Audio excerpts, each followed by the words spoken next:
Ngobatin hipertensi pakai timun efektif nggak ya?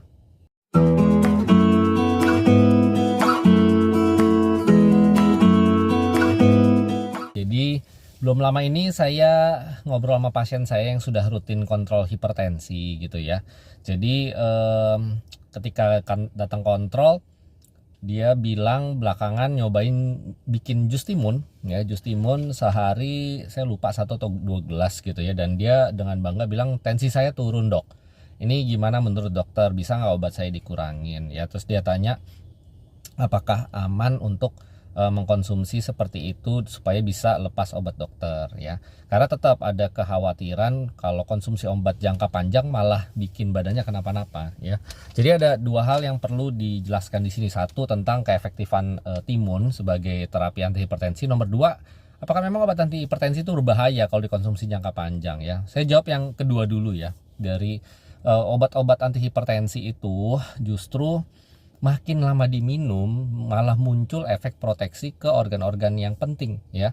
Contohnya misalnya malah jadi efek melindungi ginjal, atau malah dia efeknya menjaga supaya jangan terjadi pembengkakan jantung ya. Makanya dokter-dokter jantung pun untuk obat-obat pasien penyakit jantung kronik atau gagal jantung seringkali diresepkan obat antihipertensi juga, meskipun tensi pasien jantungnya misalnya tidak terlalu tinggi gitu ya. Jadi dari penelitian justru obat-obat tersebut kalau makin lama diminum justru protektif ke organ-organ. Nah, ini sudah dibuktikan dari uji klinis yang sangat banyak dengan pasien yang ribuan ya, bukan hanya 10-20 orang gitu ya.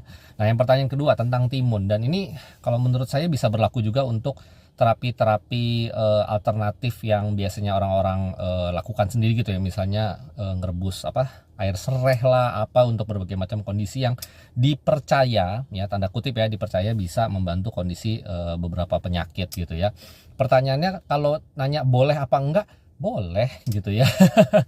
Apakah aman untuk jangka panjang? Jawab jujurnya saya nggak tahu gitu ya, karena pada saat program pendidikan pun kita tidak belajar secara spesifik efek makanan-makanan yang umum dikonsumsi kalau dikonsumsi dalam jumlah berlebihan gitu ya. Karena kan ini jumlahnya berlebihan nih, dia sengaja ngejus gitu ya dan diminum, itu efek jangka panjangnya gimana. Saya juga coba cari-cari penelitian jangka panjangnya yang bentuk uji klinis double blind placebo control trial, itu kayaknya belum nemu sih gitu ya. Teman kalau ditanya boleh nggak, ya boleh-boleh saja. Nah, yang mesti jadi perhatian adalah nomor satu, jangan mulai langsung terlalu banyak, saran saya ya. Kita nggak pernah tahu kalau dikonsumsi banyak itu perutnya ada masalah apa enggak. Nomor dua, karena itu suatu tanaman atau misalnya buah-buahan atau sayur gitu, itu kan pasti ada suatu zat aktif di sayuran tersebut yang bisa membantu menurunkan tekanan darah misalnya, contoh timun tadi gitu ya. Nah, cuman dosisnya berapa gitu ya, dosis yang amannya berapa, itu juga saya nggak bisa jawab ya. Jadi kalau mau mulai kayak gitu-gitu, mulailah jangan berlebihan, dan tetap jangan langsung lepas obat dokter, karena kalau misalnya ternyata tidak berefek dan tensinya malah balik tinggi lagi, nah itu yang akan mencederai ginjal dan juga jantungnya.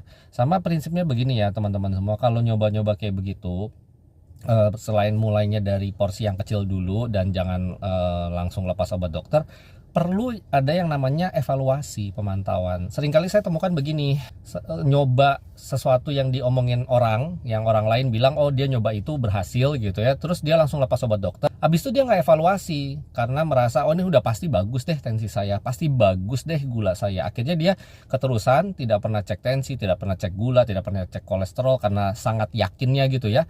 Pada akhirnya ternyata aslinya nggak kekontrol, tensinya tinggi, ternyata tetap tinggi, gulanya tetap tinggi, dan akhirnya berkomplikasi, masuk ke UGD malah dirawat gitu ya. Jadi kalau melakukan sebuah intervensi ya, baik dari sisi medis apalagi ya, kita tuh selalu ada prinsipnya diagnosa, intervensi atau terapi, evaluasi ya. Nah, ini evaluasi nih yang kadang-kadang masyarakat males gitu, jadi nggak mau kontrol lagi, nggak periksa lagi gitu ya. Apalagi kalau menambahkan suatu terapi yang baru. Ingat, ini adalah sebuah intervensi ke badan lo ya, ke tubuh ya, tubuh Anda sendiri loh, bukan tubuh dokternya ya. Jadi harus lebih hati-hati ya, bukan berarti tidak boleh, tapi jangan lupa evaluasi dan laporkan ke dokter Anda. Syukur-syukur kalau misalnya memang tidak ada efek samping dan bermanfaat gitu ya, ya mungkin bisa obat-obatnya dikurangi dosisnya, atau misalnya tadinya kombinasi 2 obat jadi cuma perlu 1 obat gitu ya. Kita sih senang-senang aja ngurangin jumlah obat pasien biar nggak ribet makannya, tapi sekali lagi pantau dan laporkan ke dokternya. Salam sehat, salam waras.